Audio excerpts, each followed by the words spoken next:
Once upon a time, there was a little engine named Edward. He was a hard worker and happily pulled goods and passengers along the line. However, it wasn't like that all the time. In the early days, he was used on the express, but then bigger engines arrived, and there was a special event every year, Sir Topham Hatt's birthday. Edward lived in a shed with 5 other engines. They were all bigger than him and boasted about it. They said quite often.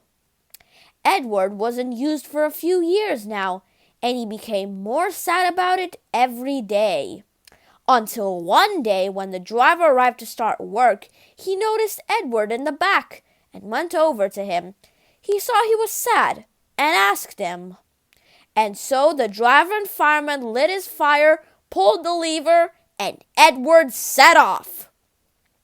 Edward was so happy to be used again, and he was not the one to shut up about it. And for the rest of the day, Edward worked hard along the line.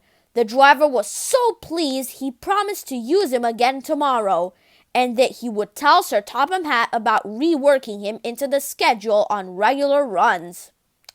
Edward was, of course, more than happy to hear that. By 1932, Edward was relocated to the Brendam branch line, on which he would run passengers and some goods. Over the years, Edward had been through many adventures. The most famous would be his grand exploit in 1965, in which he brought a fully loaded enthusiast train uphill from Brendam and broke down on the hill. However, he managed to get the train started up again and bring it back to Tidmouth.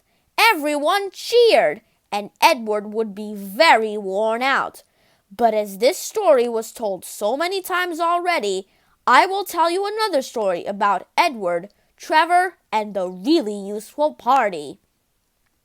The Vicar of Wellsworth planned to collect enough money so that many children could go on a seaside trip. However, he forgot to hang up the posters, but Edward had the best idea of how to help. And that's what they did.